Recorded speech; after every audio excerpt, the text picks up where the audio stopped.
So I'll be quite honest with you. We don't have a lot of plans for this session. We have other scheduled times to talk about particular products and presentations.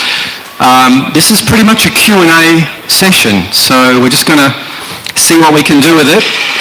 We're going to have all of the product managers here, and we have some chairs coming, and we'll just have a nice little conversation, and we'll see how long we can go for.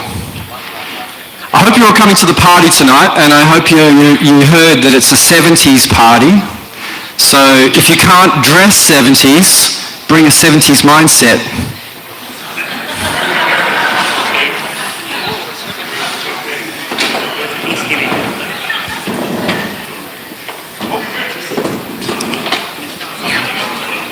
It's going to be a very good party. Old-fashioned house party. All right. Oh, move a bit over. I think we just need 6. Lee Goldsworthy to the front of the house. We'll grab a seat.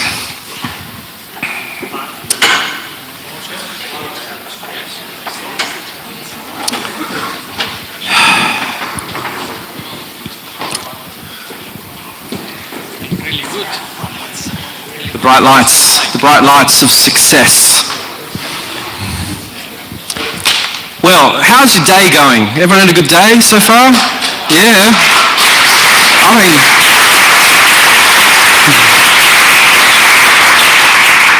I would like to personally apologize for not attending very many sessions, but it's because every time I walk 20 meters, I have to talk to 10 people. So it's good. It's a good kind of problem. We have here, are you being Lee for now? Oh. Are you just keeping your seat warm? What?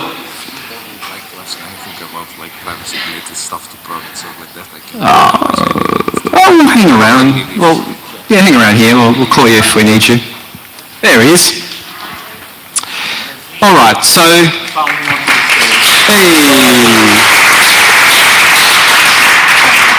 So I'll just pass the microphone down and everyone can introduce themselves and what they do a little bit. I did it this morning, but let's hear it in their own words. So over to you, Sonda. All right, thank you very much, Martin. Hello, everyone. It's been an amazing day so far. I hope you enjoyed it as much as I have.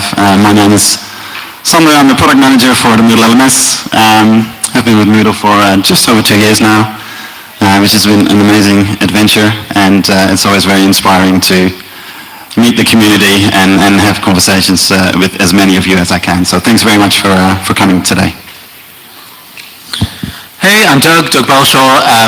So I lead the MoodleNet project, and every time I come to a Moot, I've been working for Moodle for 2 years, I'm just amazed at the amount of passion and energy in the kind of rooms I'm in, the amount of interest that people have. I've been to a lot of academic conferences, a lot of tech conferences as well. And it's no lie to say that MoodleMoots are right up there with my favorite conferences. So I really enjoy the energy, so thank you for bringing that energy with you. Hello, I'm Emilio Lozano and I'm the product manager for Moodle Workplace. We have had a very busy day today with the presentation and 2 workshops. I hope you have enjoyed them, and even I don't know if you had time to attend, but if you have any question about Workplace, you know, I'm here. I'm the late one. My name's Lee. I'm the product manager for the Moodle Cloud team. I'm the one that brings Emilio and Sonda's products to market from a hosting perspective, and that means if you have questions about how we have it in production, then I'm the one that's closest to the actual customers, which means I have a slightly different set of experience and exposure to the other PMs here. Hola, Juan Leiva here. I'm the apps team lead. So we are a team of 6 people, and we develop the Moodle apps and also the branded Moodle app service. So if you have any question about the Moodle apps, Learn Moodle app, Moodle Workplace app, or branded apps, I'm here for you.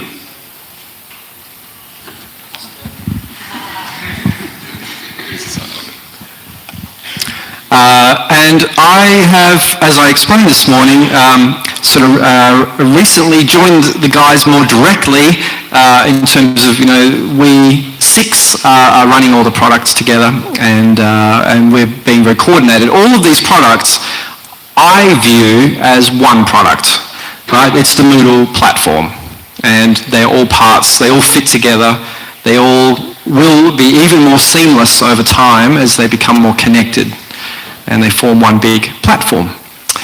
So, has anybody got any questions? Someone kick us off. Someone got a burning question? It can be very specific, not so specific as, MDL 39642. I made a comment last week and no one's replied. We don't want bug reports, but let's try and keep it strategic.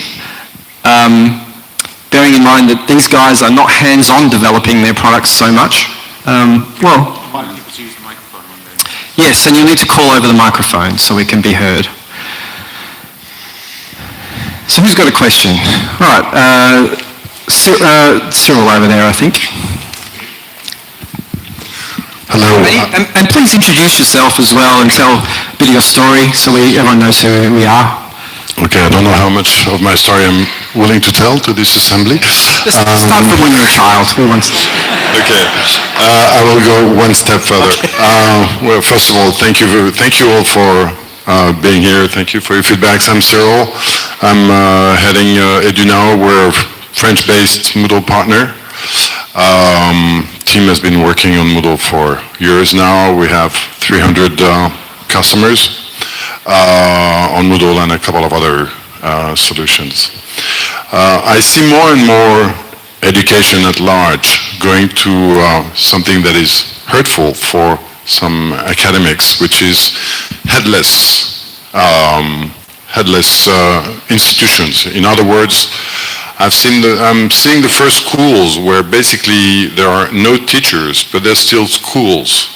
And the model I have in mind that I've mentioned to a few of you is this school where basically a guy had run 5 businesses, they all collapsed, and he decided that he needed to know more about code, and he found someone to teach him code, and basically the two of them created a coding class. And the coding class about a year and a half ago is now a school that has 2,000 alumni. He's recruiting tens of them every week, and he sets 6 people's sessions wherever people want to meet. No teacher, no school, no office. He charges between $350 and $500 a month. He provides the certificates after 11 weeks. The first week is the 12th week that is for free to start with. So basically, it's changing all the teaching and learning protocols that most of us know.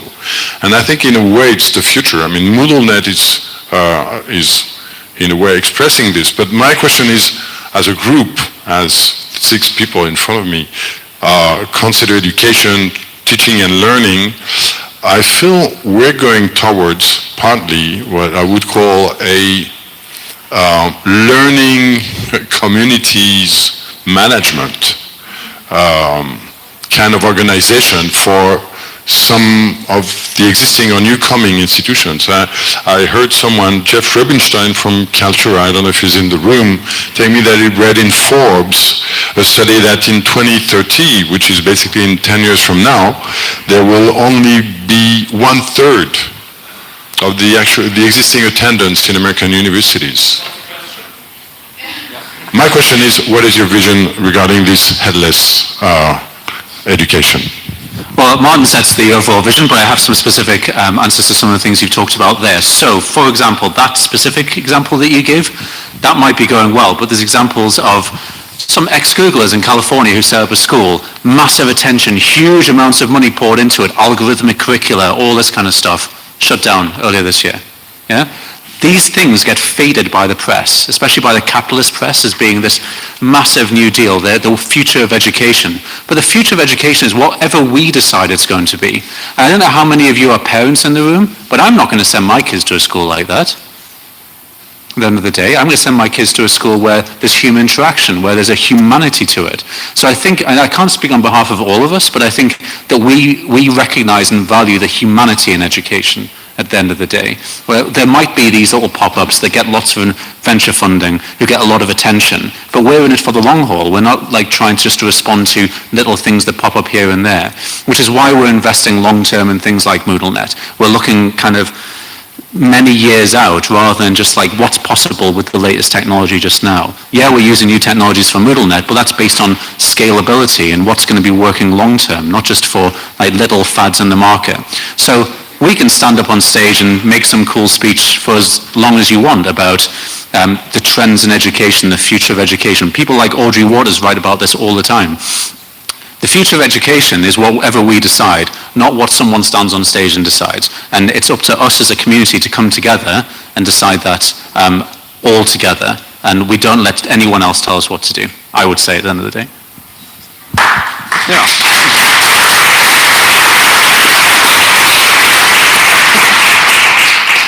Very good answer, Doug, and very good question, Cyril, as well, to open us up. I sometimes, and just to follow on, I sometimes talk about there's sort of three big movements going on that are fighting.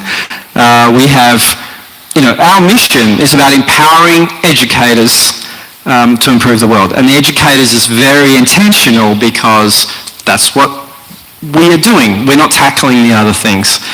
And the reason is exactly as Doug said, it's a way we think should happen. With 8 billion people in the world, if no one's an educator, what's everyone going to do, right? Who's deciding the future of humanity?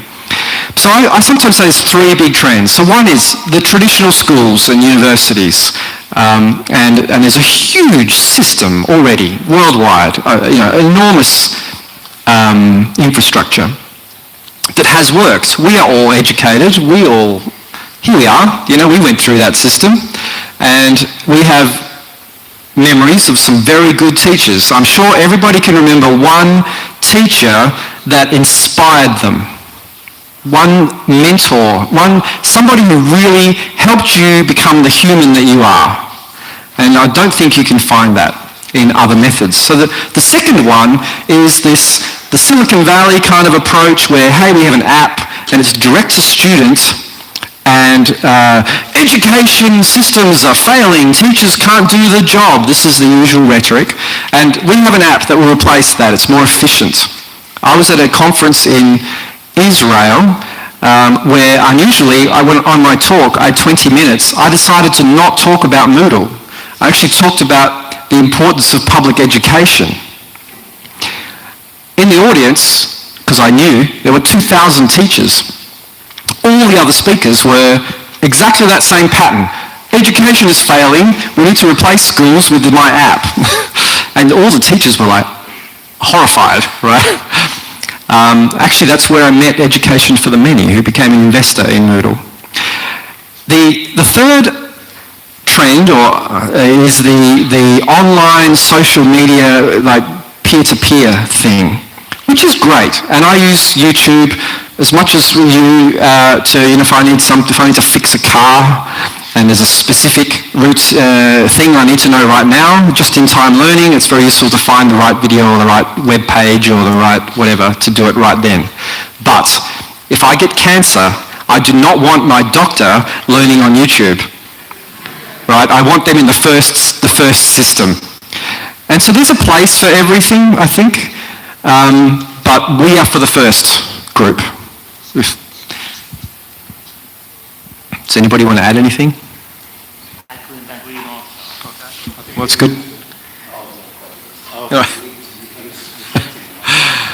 All right, who else has got something? Got a question? Yes, Marcus? Give him the Marcus phone. Everybody in the room should look up the name Audrey Waters, as mentioned, and read her blog about the history of the future of education. If you want to know what's going to happen, read Audrey Waters. She knows the answer about what's going to happen. Watters.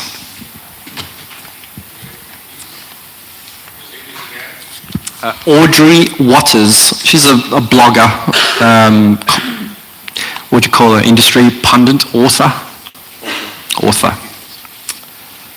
Interestingly, I've never talked to her. She's never reached out.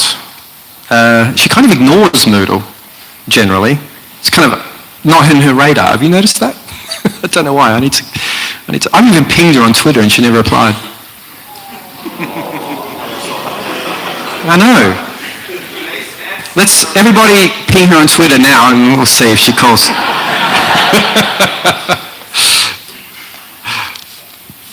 Who's got a question? Or a comment? Or a story?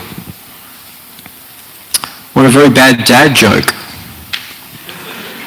I've got a Moodle-related dad joke. Not really. What's orange and sounds like a parrot? A carrot. You're welcome. Thank you. That's just very generous of everybody. Just very generous of everybody for that one. I'm not going to pretend to have a bad dad joke, but if someone has a question, as Martin said, yeah, please step forward.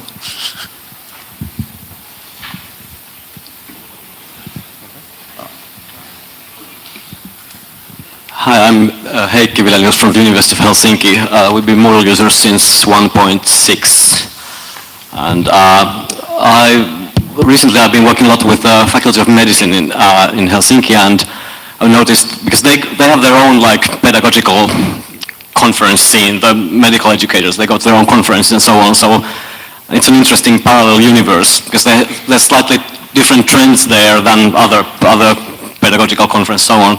And one big thing at the moment is curriculum mapping, and I would love to hear your thoughts on how the competencies framework related features are going to be developed in future versions, and what are your thoughts on curriculum mapping in Moodle? I have some. Is that the university where FLE 3 was invented? Do you remember FLE 3? FLE 3? It was a learning platform from about 10, 20 years ago. Not sure. So curriculum mapping. So there's two things I want to say about that. The closest we have to those things in Moodle is obviously the competencies framework, which came mostly from the University of Montreal, and we brought it to Moodle with a bit of work. We worked with them as a kind of first effort. They've done further work on the interface and so on, and they're asking us to bring that in as well. We've looked at it. We're not sure it's quite ready yet. I feel like we have a big project there that we need to involve the community to make sure it's really suitable. The second thing we have in Moodle Core is badges and representing the results of particular curriculum items somehow for recognition. And they have just been connected in Moodle Core, the badges and the competencies. Right? You can get badges issued on competencies. And I think that's the start. I think we need to look at a coherent system in there and make the interface better and better. The other thing is that for Open EdTech, this is one of the topics for the conference later in the week, because I feel it extends out of Moodle into other systems and all of the curriculum mapping systems that are out there, open recognition projects.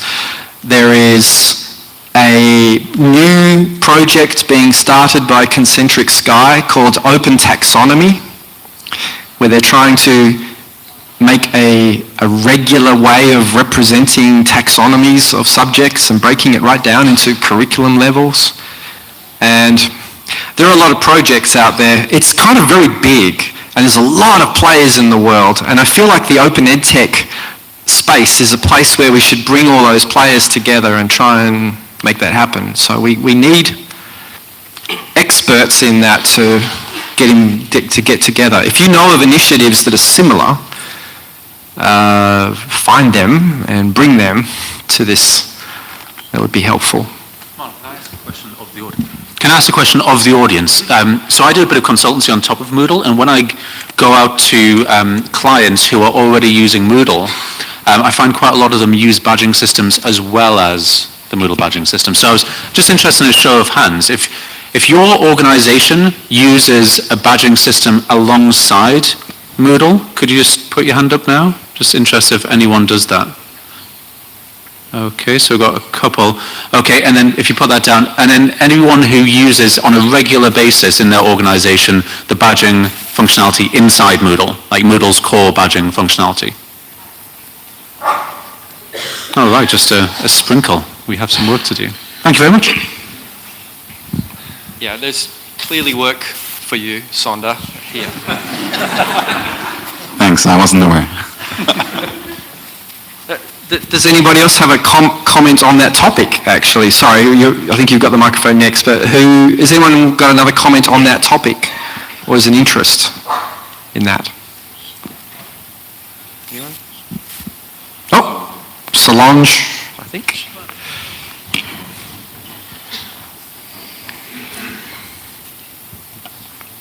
Well, tomorrow at 12:20 in this very room, we'll be talking about the Moodle Educator Certification Program, and in terms of curriculum mapping, some of the digital competences and the modules that we have in there are also going to be a language of collaboration, and so we'll talk a bit more about that tomorrow, but I think that's one way to start thinking about this in terms of what does this look like in teaching and learning practice, and how can we find ways to curate some of the common activities that we use in Moodle, and how we approach different subjects and content areas across diverse sectors. So that might make some sense tomorrow as well, and how it can connect with what you're doing.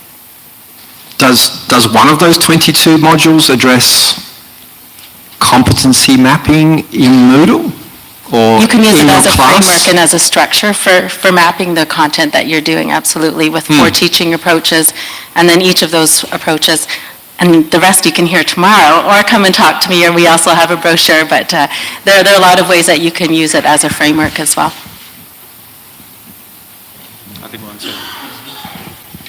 Hello, I am Lokesh from Ballistic. Okay, so basically Moodle is now being used by corporates now. Okay, and the challenges that we are facing with corporates is that they do a lot of audits on top of Moodle, and sometimes it becomes very difficult to convince them that Moodle being an open source is very secure.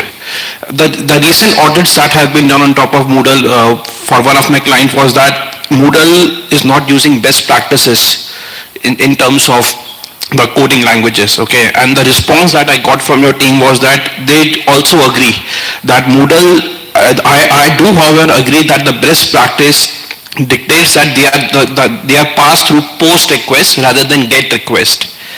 And one of the response that I received was that they are planning to set up a security best practice improvements in near future. That was emailed to me 6 months back. So I need to understand whether there is any tracker that would be opening up where we could resolve all those audit issues that are happening. I also had a discussion with Joanne because regarding that Moodle mobile app, audits are also being done especially for our internal clients. So there are a lot of issues that are happening. So what's your take on resolving those issues in near future? You okay if I answer that? While Sonda is the product manager for LMS, he's been here 2 years. I have more history here, so maybe I can help with that one. Firstly, I completely, this idea of get versus post, I don't think this is in itself a security problem at all. And we're not going to change everything just because someone wants that to happen. However, there has been many security audits of Moodle over the years because every time a corporate or a bank wants to use Moodle, they do security audits. And we get a lot of bugs coming in. Sometimes we fix them. And we've changed things. And a lot of the way the Moodle code is structured is that whole classes of security problems can't happen. So for example, you cannot write bad data in the database to overflow SQL requests and so on, because we have a database layer that you have to use, and that just removes that. Cross-site scripting is removed in many cases because of the way we handle our forms and so on, and our texts. So I feel Moodle is very, very secure. And I also disagree about the corporate use. So 60% of the revenue that comes through Moodle partners is from corporate users. And these are big. These are Shell, Google, Cisco Academy runs on Moodle. We have all the military uses Moodle. They're interested in security.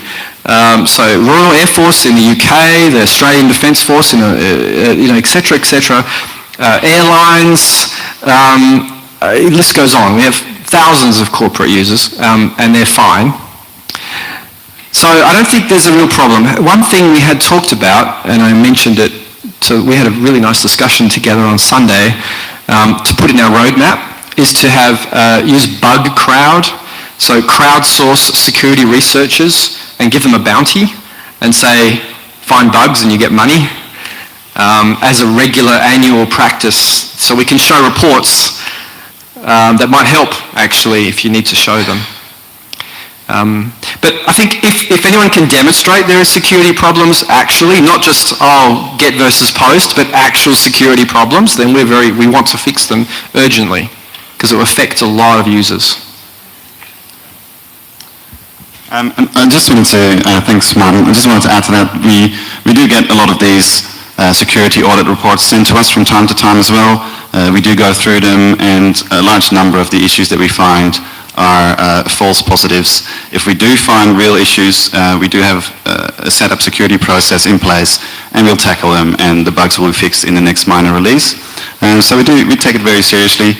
We do want to be more proactive about it, and this is where the bug bounty and those sort of thought processes come from. We do need a little bit of time to sort of implement those things, but we take it seriously for sure. I don't want to ask another question. I want to add, from the point of view of at the Open University, we're one of the organisations that commissioned a security review of our Moodle site, and exactly that. You have to look at it from the consultant's point of view. If they fail to point out something that might be a problem and you get hacked, they're in big trouble.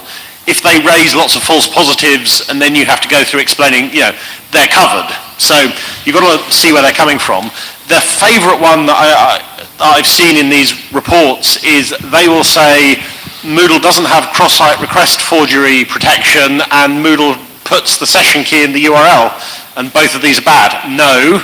You don't understand. That thing in the URL is cross-site request forgery. So sometimes the false positives you get are pretty disappointing. It's like, why are we paying you this money for this audit if you think that? So, and again, having observed Moodle development for many years, yes, security is taken very seriously, and as Martin said, there's lots baked into the architecture to just make it essentially impossible to introduce security holes. If you want to see a list of all the recent security fixes, go to moodle.org/security, and you'll see all the latest fixes. They're all registered with CVE numbers. These are common vulnerability exploit. So they're reported globally. Just as another non-Moodle HQ addition here in terms of security, another perspective here is our experience having worked with Moodle HQ for a number of years is in the instances of there being a security issue, a bug of some sorts, the communication is very, very responsive. It is done well.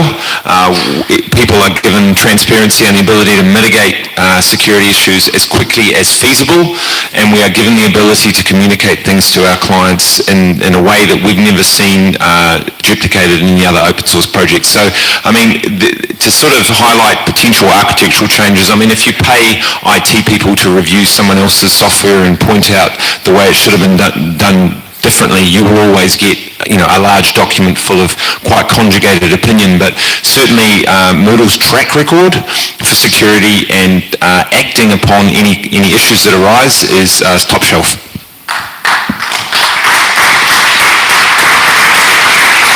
Thanks, Andrew. Hello, I'm Daniel. I work part-time for the HQ and part-time for Moodle partner in Brazil, and I would just like to add two examples of what people already talked here. We work with banks and with the Brazilian army, and really most of the reports are false positives because they getting it from automated tools.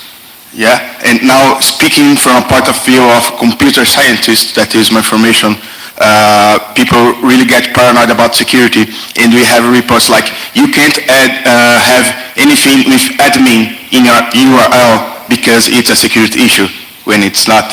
So we also work with the Central Bank of Brazil and clients like the Santander Bank, and they are pretty strict about security, and we didn't have any problems with security in the last 2 or 3 years at least. One of my favorite security reports that comes up again and again is, if you're an admin, you can delete users. It's like, yeah.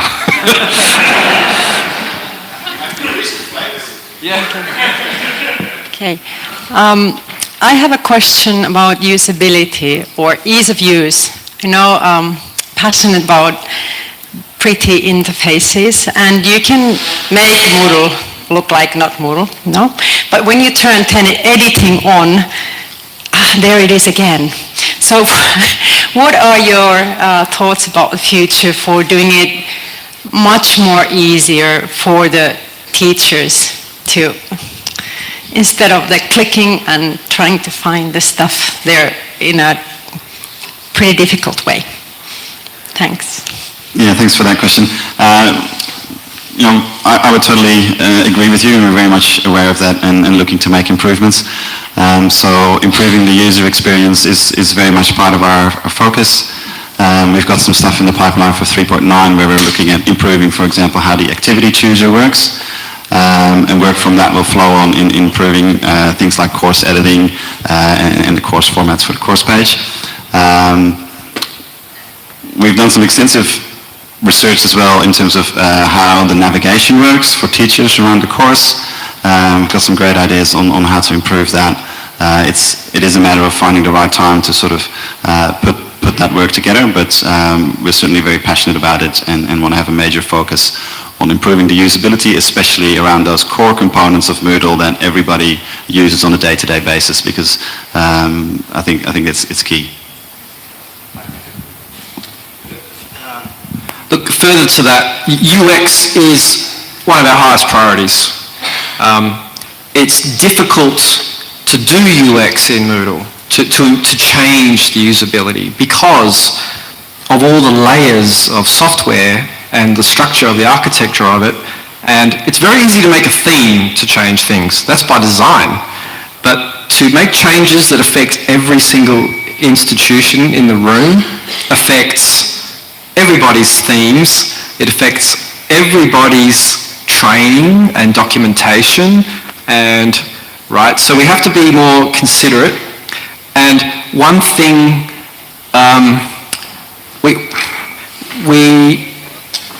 we had a dedicated UX team with a UX lead. The UX lead left, and we were kind of left inside Moodle HQ. We were left in a bit of a hole with a team who didn't have a strong leadership.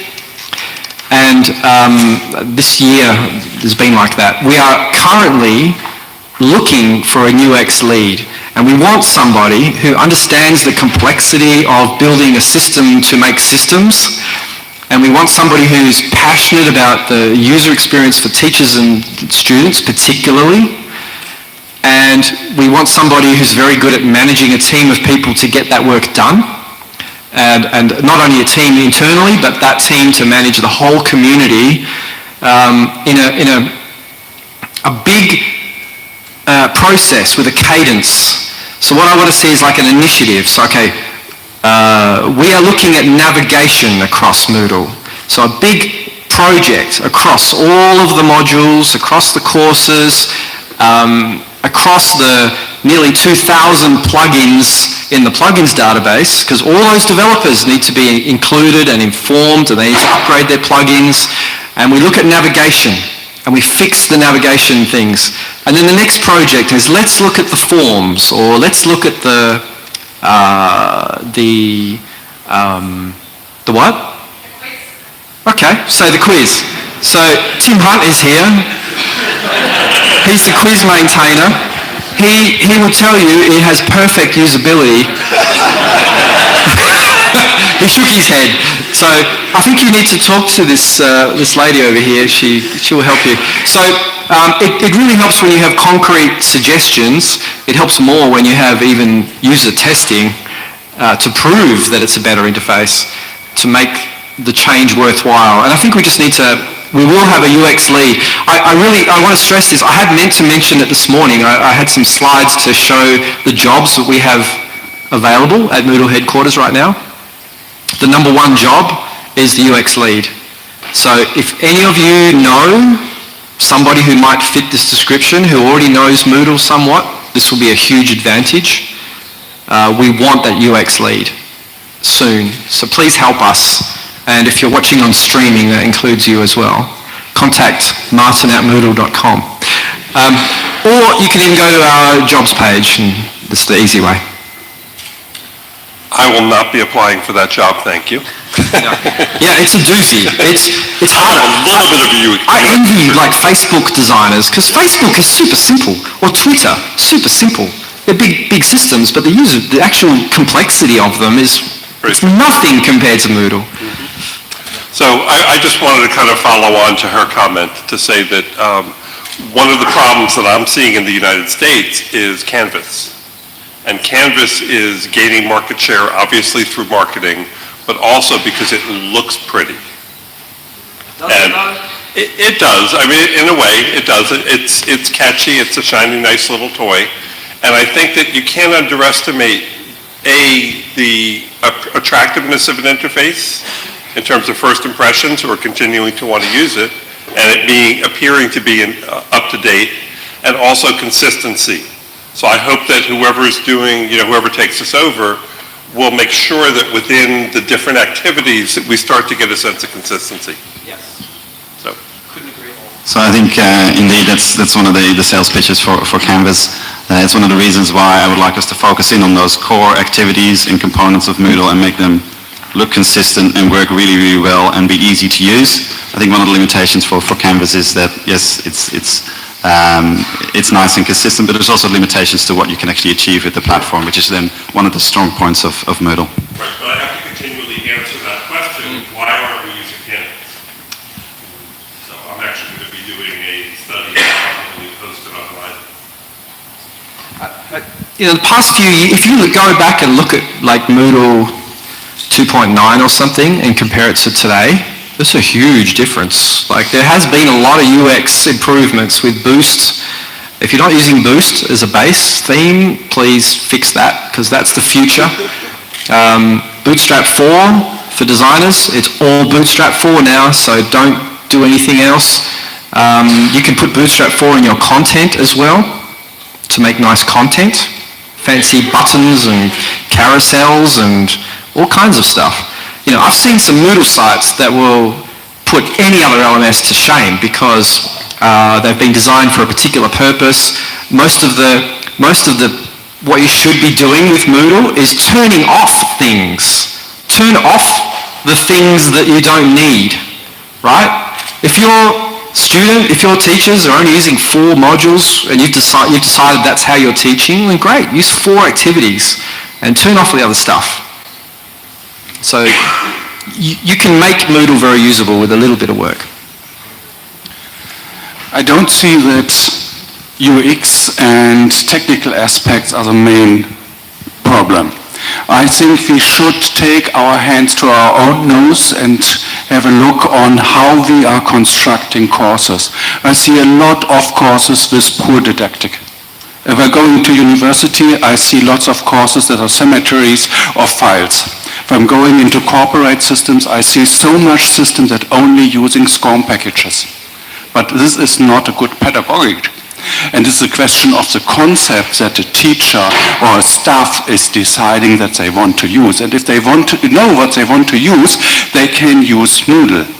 But this should be the first one. And this is something that we have to organize as user, as Moodle, an internal process of developing this culture of thinking about digital learning. If I can add just another example, we at Adapta, the Moodle partner in Brazil, we just migrated a big client from Canvas to Moodle, and we did a big, beautiful work with design and layout, and they migrated from Canvas to Moodle because they weren't able to do everything they want with Canvas, and now they can, and they do math classes for children.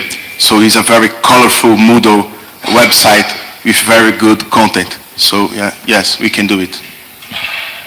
I just want to point something. Where in WordPress, we are aware that sometimes it's very difficult when you start from scratch in Moodle. You have like the white canvas and you have so many things that you can do. Sometimes it could be difficult, to start configuring your site if you don't know anything about Moodle.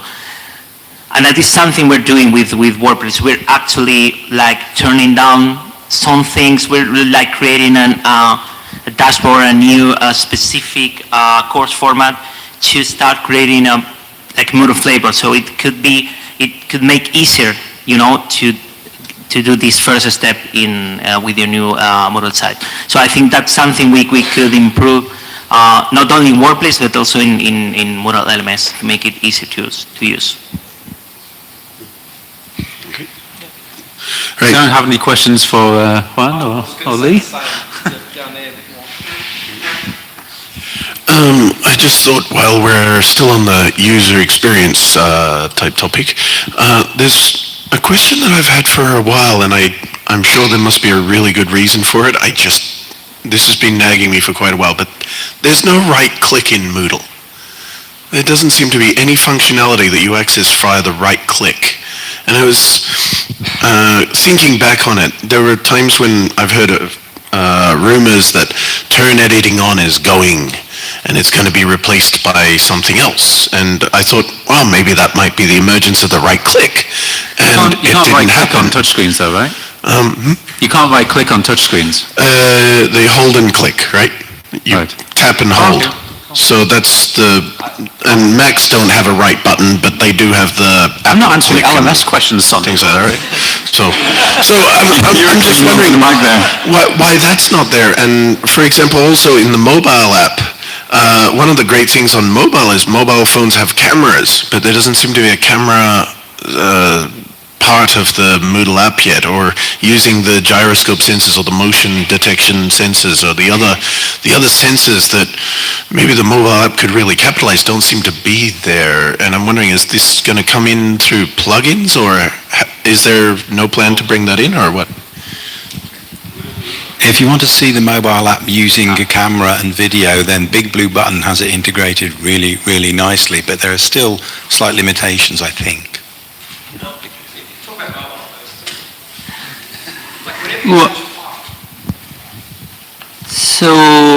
I think that the mobile interface is in a way like a more simplified one with less options and direct to the point for users. So maybe it's like for some kind of institutions, they are like primary schools. I heard some cases that they prefer to use the mobile app, the web interface, because they can do less things with the mobile app. With the normal web interface, there is less options, but there are only the most used options.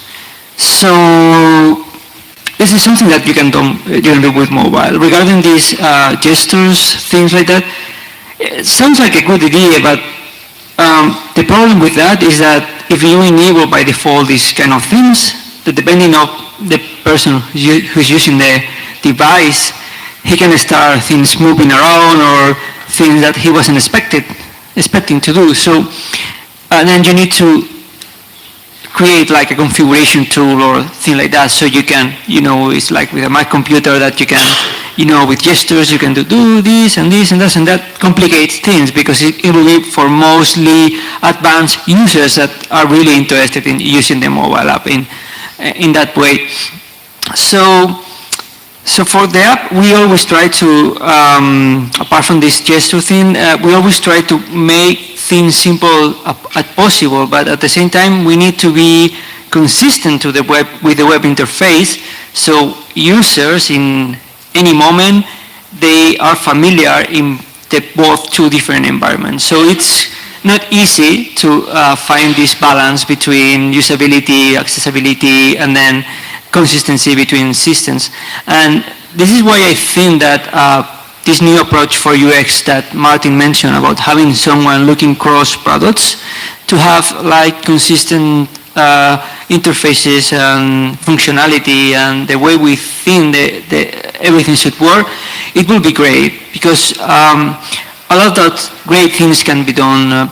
You can maybe think about you are writing a form post in the web interface, then you go back to the app and you have the draft there, so you can continue, things like that. And it's something that we want to explore. But right now I think that we need this cross UX view among products to try to be consistent in not only in the appearance, but also in the way the users can use the different functionalities.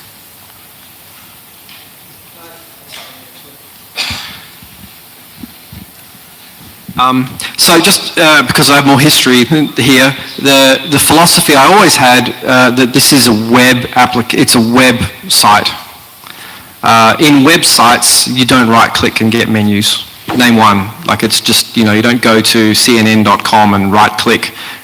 When you right-click, you get a browser menu. The browser thing has open in new tab. It has save as, save image as. It has all the browser functions, and that's what you expect under a right-click. If you start putting in your own menus, you're messing with the browser experience, and you have a problem. And secondly, accessibility. If you're hiding important functions in a right-click, not discoverable, doesn't work with accessibility. If you're blind or other things, you're in trouble too. So I kept things basic for a reason on many levels. I even kept the coding basic. It's very fun. I knew about object-oriented programming when I started Moodle, but I avoided it largely and went with functional programming because a lot of the people writing code were just teachers who'd learned a bit of programming and they could hack on it much easier without needing a computer science degree.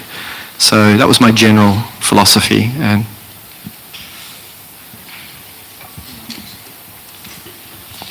okay, my name is Guido. I'm from Germany. I work in e-learning research since 1999 and make my living with Moodle since 10 years. And Martin, you said switch off the things you don't need.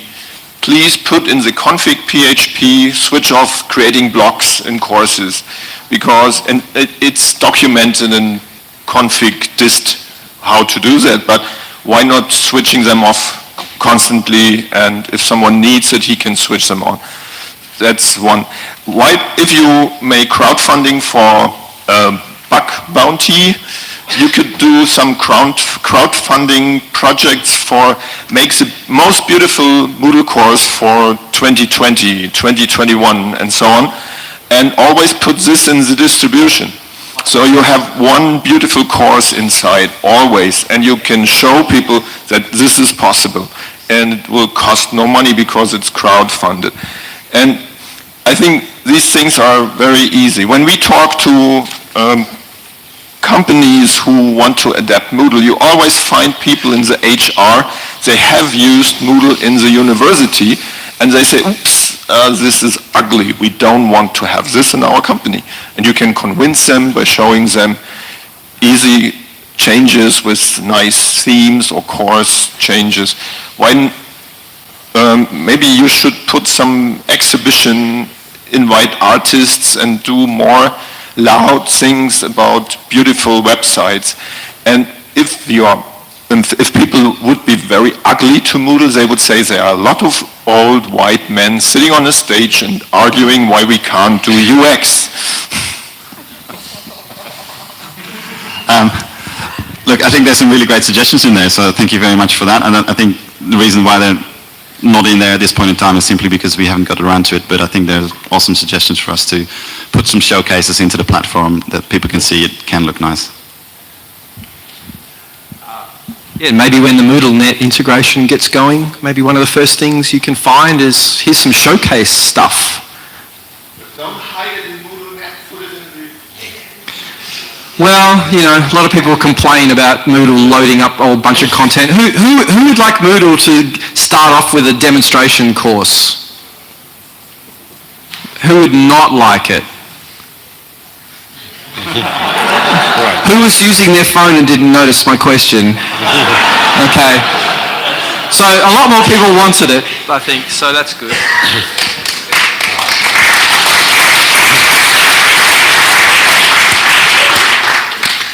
Sorry, I'm going to lower the tone with quite a technical question for the Moodle Cloud people.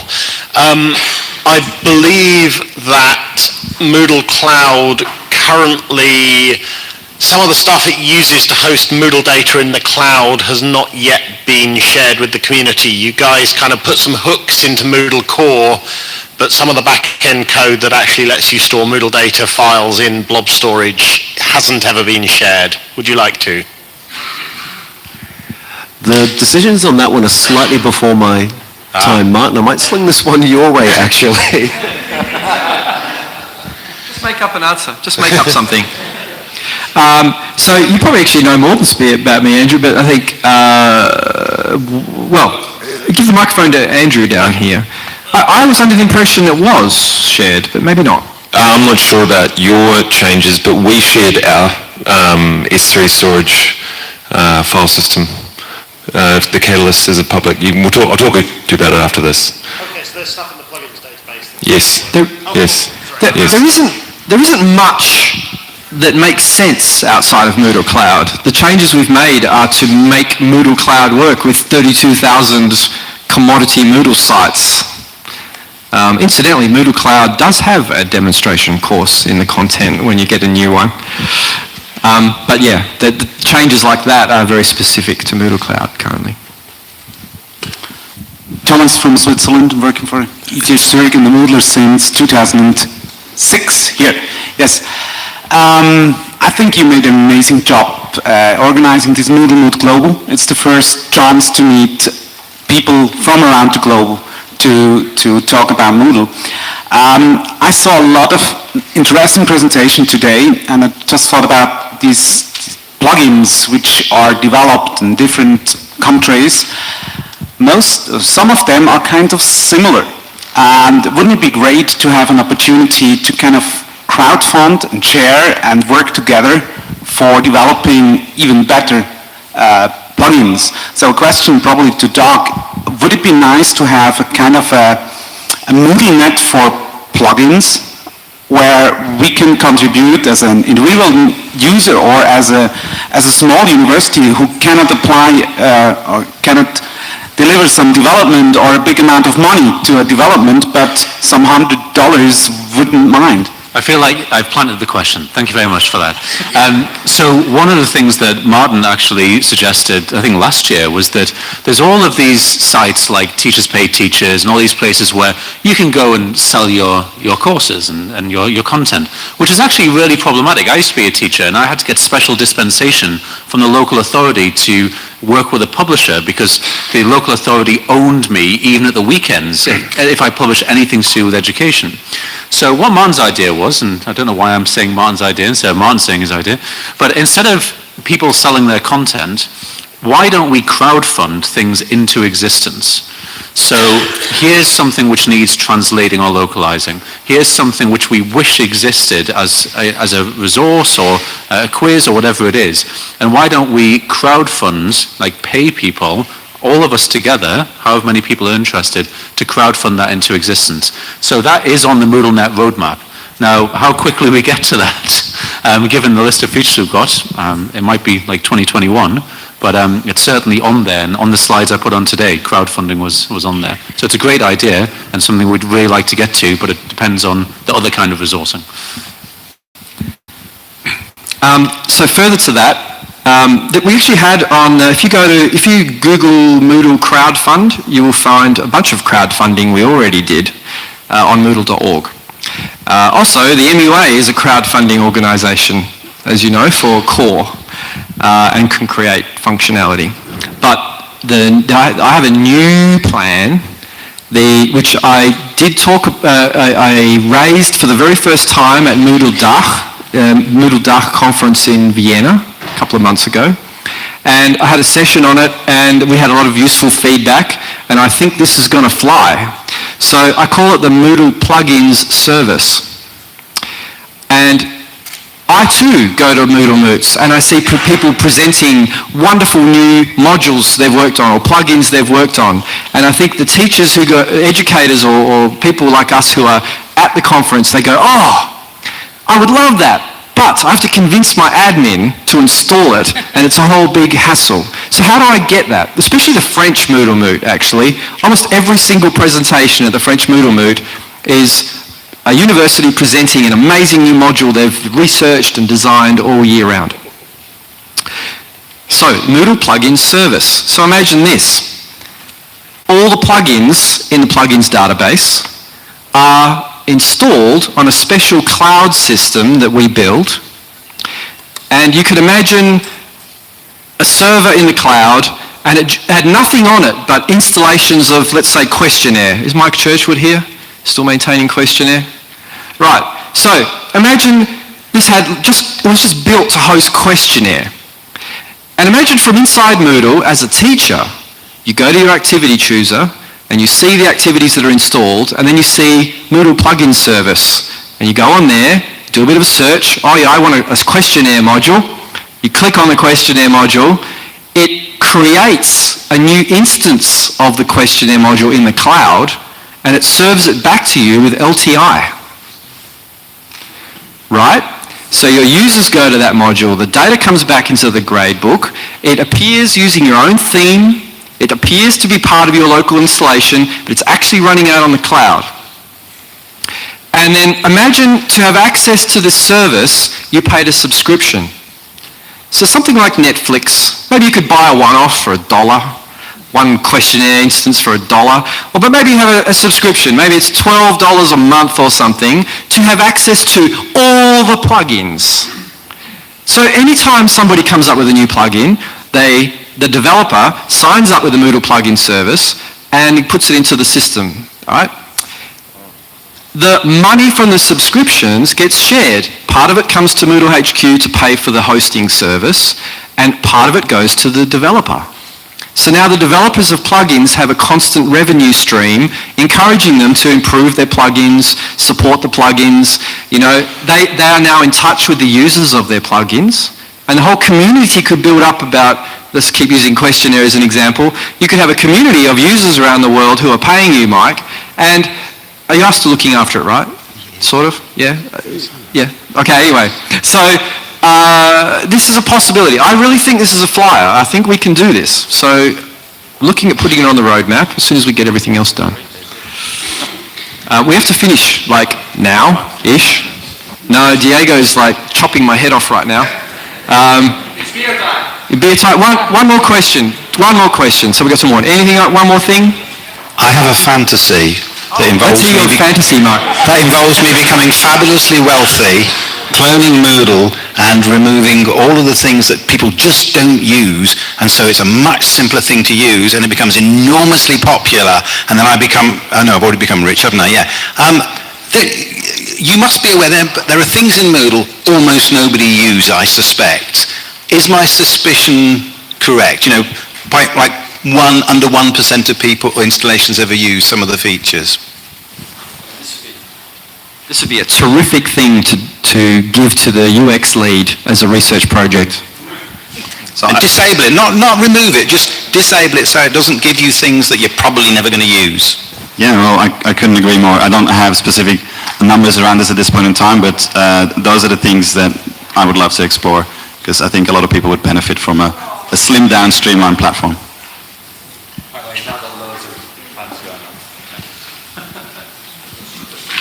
One last one.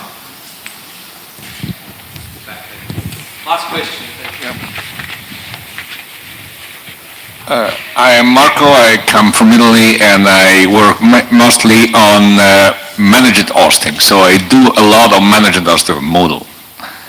And what I see is that what I would love to see in Moodle is a way to connect easily to the rest of the IT world. You know, I think that being, you see yourself as a single platform. I would love to see you as a single experiences that connect with something else to make a platform, you know, which is different, which is a different story, you know. There are parts that maybe you don't need to develop inside, but you just need to do the right API or the right way to connect. Okay? An example came out today, and when I spoke, seeing the people in the Moodle workplace regarding the reporting, which actually is pretty interesting, the way you did it.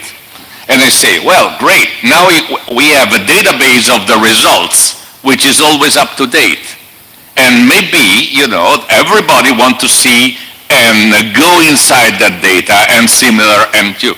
So people say, oh, well, you know, maybe I should buy a filter, you know, a report builder like somebody in the competition does, or maybe you just connect it to Grafana and you have it done already. So this is federation. You keep the control, but through opening at the right way. What do you think of this vision?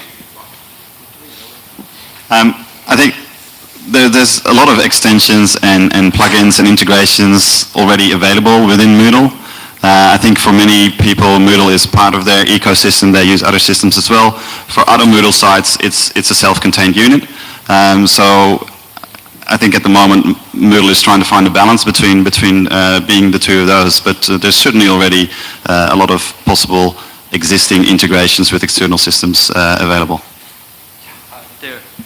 Hundreds. Most of the plugins are integrations to other systems. All of the sponsors here have Moodle plugins that connect their system to Moodle. It's very common. We haven't invented databases. We use MySQL and Postgres, and we rely on dozens of other open source projects to make Moodle run. You know, there's libraries of other projects inside the code that we distribute with Moodle that we haven't written. Yeah, it's already happening, I think, a lot. And Open EdTech, I'll advertise one more time, on Thursday and Friday, is all about these relationships too. But when you say the development, you always say the development at the UI level. You are not showing the way you are developing at the well, how do you call it, the API level. What you want to reach for the API level, for example? Go to docs.moodle.org/dev and look in there, and you'll see all those APIs, so many of them. So just one example is Moodle logs. So Moodle, all the plugins write to a log API, and then there are many, many, many plugins that determine where you store the logs. All sorts of external systems and local systems. So that's generally how we work. We write a framework and an API, and then we allow plugins so that you can choose who you want to connect it to. Yeah. We should finish because beer. All right. So, thank you, Diego. Thank you all. Thank you, team. Have fun, and we'll see you at the party. We'll beer and then party. All right.